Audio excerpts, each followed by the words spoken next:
Welcome back, everybody, to the Fantasy Hockey Hacks YouTube channel. I'm Devon Davidson. With me, as always, my co-host, Bruce Gunther. Bruce, how's it going? Good. Oh, good. We can hear you. Okay, I was concerned for a second. As always, we are a proud member of the Hockey Podcast Network and the official podcast of Left Wing Lock. If you have not listened to our podcast, go check it out on Spotify, on Apple Podcasts, wherever you listen to your podcasts. We're on every directory. We're a little crunched for time here, Bruce, so we're just going to jump right into it. All right.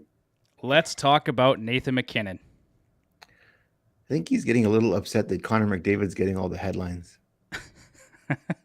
It could be. It certainly looked that way last night. It sure did. No, I mean, there's been lots of talk about how Connor is now the greatest player. Some people are saying ever. I've heard lots of pundits talking about this. TSN, the Quizmaster, was he had an article out the other day.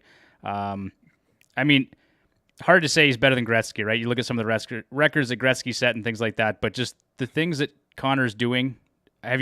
Bruce, you're older than I am. Have you ever seen a player like Connor before? No, no, I have not. Yeah. So, yeah, he's a special player, no doubt about that. But Nathan MacKinnon, probably the nicest goal of the playoffs last night. Oh, definitely. That was incredible. Yeah, he was flying down the wing. That poor defenseman didn't know which way he was going. No, I was shocked he was actually able to get it on his stick and up and over Husso's shoulder, at the end there. Yeah, so was Husso. so was Husso, and the rest of the Blues D. Yeah. I mean, too, the context of that play too. He put the Avs up by 1 goal late. I think there was, I can't remember, it was 2 minutes left or something. It was right at the end of the third period. So it looked like that could have been the series clinching goal, and it was a hat-trick goal for him as well. He finished the game with 4 points. But the Blues decided there was just no quit yesterday, hey, Bruce? No, I took a look at the NHL app. It's like, oh, there's Colorado's up by 1 with 2 minutes left. Well, I guess St. Louis is done, and checked back a few minutes later and crap, they're tied. So it's like going to overtime. All right. Yeah, I guess speaking of the Blues, Robert Thomas and Vladimir Tarasenko both chose an opportune time to show up in this series. Oh, absolutely, because the Blues needed them. I think we talked about it yesterday, but between the two of them, they had like 2 points or something in this series before last night's game. So it wasn't very many, no. No. So, of course, Robert Thomas had 2 goals last night. He had the game-tying goal with 56 seconds left. +1, 6 shots on goal. He had 7 shot attempts, 4 individual scoring chances, 4. He played 21.5 minutes time on ice.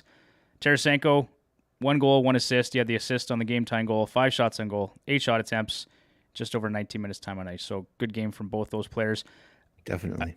An interesting stat here I found, Bruce. Thomas and Tarasenko led the Blues in shots, shot attempts, scoring chances for, and high danger chances for. And the 11 shots on goal between the two of them was as much as the next 5 Blues players combined. Obviously, they had a burr in their saddle last night, and they came out and did something. They heard us chirping them yesterday on this live stream. They must have. And then, of course, we can't not mention Tyler Bozak, the hero in OT last night. He played just 7:16 time on ice last night. Wow. Yeah. Talk about making the most of your opportunity. Absolutely, right? And do it in overtime, right? Fourth line gets a chance in overtime and get the goal. That's fantastic. Yep. And then last point here, neither goaltender was great. Kemper, 4.71 goals against average, an .833 save percentage. Husso, 385 GAA and an .882 save percentage. So not surprising given the score, but neither goaltender was great. No, that the last number for both is the one that intrigues me. It's the goals saved above expected. Kemper's is quite a bit worse than Husso. Yep.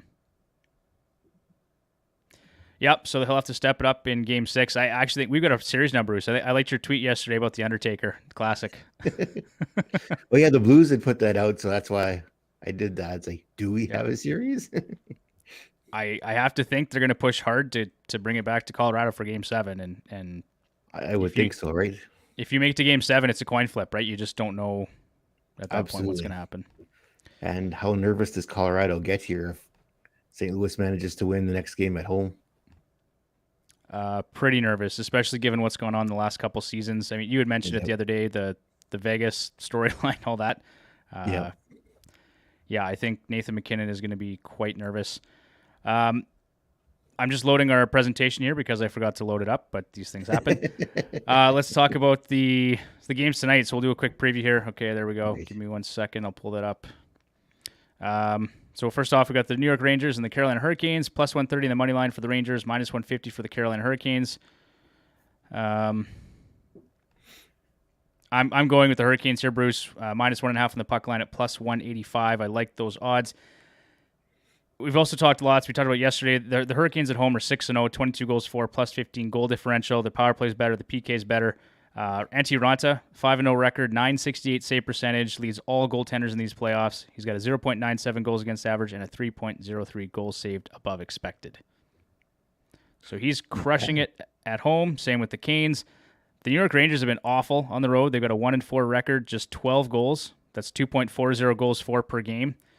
And they have a minus 9 goal differential. That's going to make my pick look pretty good, isn't it? Yeah, maybe not so great, but, well, maybe not a but. This is not so good either. Igor Shesterkin, he's doing his best bad goaltender impression here. On the road, 1-3, 3.99 goals against average, and an 873 save percentage.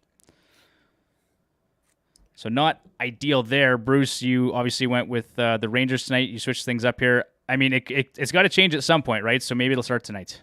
Yeah, so kind of taking a look at the eye test. So Rangers didn't play badly in Carolina. The first 2 games, they didn't win, but they didn't play badly. They played well at home here. And it seems, at least to me, to the eye, that they are slowly getting stronger. Trouba's laying out the hits, and that was a big part of the game 4. So yep. Shesterkin played better. So I think the Rangers are getting it together, and I think they're going to give Carolina everything they can handle tonight. It should be an interesting game. So I guess some keys to the game here for Carolina to win: just continue dominance at home. Just keep doing what you're doing. The PK's been good. Hopefully, Antti Raanta can stay healthy. If he doesn't catch anything or hurt himself before the game starts, they should be okay. For New York, I said Shesterkin's got to pick up his game. Obviously, he's got to be a lot better than the numbers that we talked about there. Yeah. And they need more offense, particularly from Chris Kreider, who has 3 points in 5 road games. Andrew Kopp has just 2 goals in 5 road games. And Artemi Panarin, 1 goal, 1 assist in 5 road games through the playoffs. Yeah, no, they definitely do. So hopefully those boys can pick up their plate tonight. Let's move on to Edmonton, Calgary. So Edmonton plus 130 on the money line. Calgary minus 150 on the money line. I hate to do it, Bruce, but I have faith in this team, right? I'm wearing my jersey today. I mean, I think they've been phenomenal, but for a couple of reasons we'll talk about, I think Calgary's got more to give, and I think that they'll send it back to Edmonton for Game 6, and I would be surprised if Edmonton doesn't close it out in 6 games there. So I'm taking 1.5 on the puck line at plus 165. The spread's been good to me here the last few days. Bruce, explain yourself. So, I'm going with the Oilers here. From what I've seen the past few games here, I think the Oilers have figured out what they need to do to win, and they've put that on display in Game 3, where they basically obliterated them. And in Game 4, they had some adversity here with that lovely goal by Mike Smith at 132 feet away. And they just came right back out and put 2 more in the net to put the game away. I think this game isn't going to be a Picasso tonight by any stretch of the imagination for the Oilers, but I think by the end of the night, the Oilers are moving on. I really, really hope you're right, Bruce. I hope I'm wrong. I hope I'm so wrong that you yell at me tomorrow, but I guess we'll see. Before I get into some of the numbers and stats here, just quick shout out to Jared. He's just commented here on the show again. So yeah, Jared, we're doing well. Hope you are as well. And thank you for tuning in. Yeah, we appreciate everybody that tunes in for us. So moving on here, Edmonton is 3-2 on the road so far in these playoffs. The power play struggled a bit, just 11.8% in away games. However, Bruce, the Oilers lead all teams in the playoffs with 23 goals scored on the road. That's a 4.60 goals for per game played. So for that reason, your pick might look great. Yeah, like I said, I got confidence that the Oilers have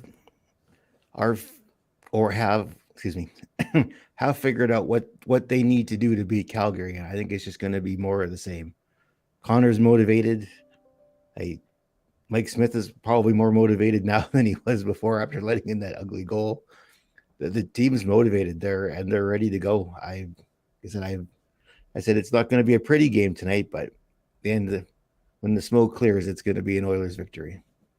I truly do hope you're correct. But Calgary 4-2 at home so far in the postseason and 5th in scoring with 19 goals. That's a 3.17 goals for per game played at home.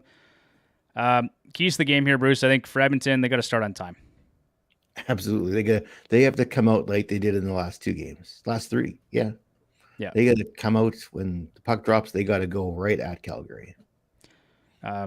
Speaking of going at Calgary, I said physical but disciplined play. They got to win the special teams battle, particularly the PK, which is 9th on the road at 79%. So they could be a little bit better on the PK, a bit better on special team or on the power play. We just need a steady game from Mike Smith, right? That's all we need. We don't need anything spectacular out of him. Just a steady game. You'll like this number here, Bruce. He's got a 3-2 record on the road and a .925 save percentage. There's only one goaltender better than Mike Smith right now in the playoffs on the road. Do you know who it is? Vasilevsky. And they need some contributions from guys not named Connor McDavid, Leon Draisaitl, or Evander Kane. Hyman and Nuge came up big in the last game, and Hyman's come up big in this series already. Nuge had a bit of a coming out here last game, so let's hope the trend continues. I'd like to see something from Yamo. I have a feeling we're going to see a big game from Yamamoto tonight. Maybe a GWG, I'm not sure, but I think he's got a bit more to give. He's been playing really well. I think he'll cash in at some point. Yeah. Well, on Nuge's game-winning goal there, Yamo was the one that went behind the net to do that, and that was he hadn't played on that line the whole night, and Woodcroft said in his post-game that he had a hunch that he put Yamo out there with Nuge and Hyman, and away they went. Yep. And then for Calgary to win, I think they got to get the first goal, Bruce. If they can get the first goal and get the crowd into it early, it's going to be tough for Edmonton. They're going to be chasing the game a bit, and I think Calgary probably plays a bit better with a lead. Maybe. I don't know. Mind you, no lead is safe in this series, right? No, not even what was it, 6-2 or whatever it was? It just, no lead is safe in this league. In this series. Sorry. Calgary has. Sorry, Bruce, go ahead. The first goal would definitely help their confidence. Definitely, if the Oilers score first, and they're chasing, will they hold structure, or will they break and try to make this a run and gun, which is not something you want to do against the Oilers right now. Not the way they've played in the past 3 games. No, and I just think, like, where I'm coming from is if you score that first goal, if you're the Oilers, you plant that seed of doubt, and absolutely, you have the advantage early in that game, right? Calgary's got to get back to scoring 5-on-5. So actually, Edmonton over the last 2 games, so games 3 and 4, Edmonton's outscored Calgary 7-2, 5-on-5, despite giving up more shot attempts, more shots, and more scoring chances to Calgary. Yeah. So which leads into the next point, and that's they need more from Jacob Markstrom. Absolutely, Markstrom has not been himself in this series. But that being said, too, you look at the entire season here. Markstrom hasn't been himself against the Oilers, period. No, he has not. Doesn't bode well going into this game, or if they even push into another game. Doesn't bode well for them. Markstrom right now, .528 goals against average, an .850 save percentage, and a negative, you like this one, Bruce, a negative 7.01 goals saved above expected in this series. Ouch. Ugly. That is just ouch. And the other thing for Calgary they got to do is win the special teams battle as well. They've got the third best penalty kill at home with a .952 percentage and a 14th ranked power play at 14.3%. So, I don't think Sutter needs to remind them they need to stay out of the penalty box, because the Oilers, their penalty kill has been good, but the amount of chances they've been giving Edmonton, at some point they're just going to put pucks in the net. Yeah. All right, Bruce, let's move on to, well, I guess we'll talk about our records to date. So I am 42 for 68, which is just shy of 62%. You're 37 for 68, just under 55. Still over 50. Still over 50. That's okay. We're rolling. Let's talk about prop bets here quick. So I've got Adam Fox over 2.5 shots on goal per game at plus 140.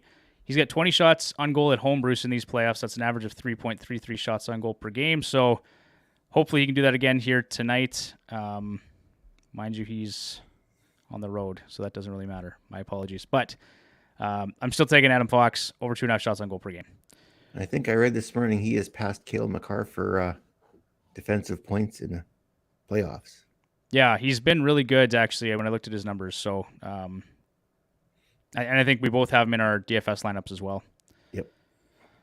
Connor McDavid, over 3.5 shots on goal, minus 160. I mean, it's not plus money here, but he's got 22 shots on goal through 5 road games in these playoffs. That's an average of 4.4 shots on goal per game. So, not as juicy a bet as you'd like to see, but it almost seems like a certainty, especially in a game where the Edmonton Oilers can eliminate Calgary. I think Connor's going to come out flying. Absolutely. He is going to be very motivated tonight. Goal props. Sebastian Aho. I've got him for an anytime goal, plus 165. He's got 4 goals, Bruce, in 6 home games this postseason. And Evander Kane for an anytime goal at plus 150. He's our playoff goals leader with 12. He's second in shots on goal with 46, 5th in shot attempts, 3rd in individual scoring chances for, and 3rd in individual high danger scoring chances. Goalie saves. I like Jacob Markstrom for over 26.5 saves at just about even money. Edmonton is averaging 34.5 shots on goal per game on the road in the playoffs. So it doesn't seem like a stretch to get 27 on Markstrom tonight. No, I don't think that's a stretch at all. All right, DFS picks. For the reasons I mentioned, Sebastian Aho, I like him a lot at $5,900. It's good value. Teuvo Teravainen, I believe at home he leads Carolina Hurricanes in points with 9. At $4,100, he's also great value, and the two of them are playing together on that top line. So I don't have him noted here, but Tony DeAngelo would make a nice stack with Teuvo Teravainen and Sebastian Aho tonight at home, where the Canes have been very, very good. Adam Fox, for the reasons mentioned, I think he had 6 or 7 points on the road here. He's top 3 in scoring for the Rangers on the road, so I like him a lot at $6,300. I might spend up for him. Antti Ranta, just for the reasons I mentioned earlier, he's undefeated at home right now. That could change, but we'll see. So in 2 home games in this series, he's averaging 23 fantasy points per game in DraftKings. And then I couldn't decide between these two guys, so I said Trocheck and Hyman. I believe Trocheck at home has 6 points in 6 games and 2 goals, and Hyman has 6 points and 5 goals in 5 games. So at $3,700 and $4,900, both are great value plays. And then just like you, Bruce, I took that stack of McDavid, Draisaitl, and Kane. It's hard not to. Yeah, at this point, it's really hard not to. They just keep putting up points. It's just hard not to take them. Yeah. So, yeah, take it away, Bruce. Yeah, so as you see with mine, my center, Connor McDavid, obviously he has been on a completely another level so far in the playoffs here. Center, wing, Evander Kane, leading goal scorer in the playoffs. For sure he's going to continue that trend tonight here. Adam Fox on defense. He had a solid game here for the Rangers in the last game as well, and he's up there in defenseman scoring in the playoffs, so got him in there. Igor Shesterkin, I think he's going to step up his game here on the road for the boys in blue, and I think they're going to pull out a win there tonight in Carolina, give them their first home loss of the playoffs. And then Michael Backlund is a utility. He has been everywhere for Calgary in these playoffs so far, and in the series too. He's had a couple of point-blank wonderful chances against Smith and just hasn't been able to bury it. So he'll play well if Calgary wins tonight. He needs to play well. I'll be honest, Bruce, I am not a fan of Michael Backlund. That guy can take a hike. I'm going to tell John he's got to add him to the list on the podcast on Monday. Definitely. He has definitely been a thorn in the Oilers' behind in this series. Absolutely. Yeah. Okay, that does it then for today for our live stream. We've got to get rolling. We've got about 5 minutes, Bruce. We have another meeting we have to get to. So, like I said earlier, if you haven't listened to the podcast, check us out on Spotify or Apple Podcasts, on every major podcast directory. Follow us on Twitter at FHHacks, on Instagram at Fantasy Hockey Hacks. Check out our website, fantasyhockeyhacks.com, and we will see you guys again tomorrow. Thanks, Bruce. Sounds good. See you then. Bye.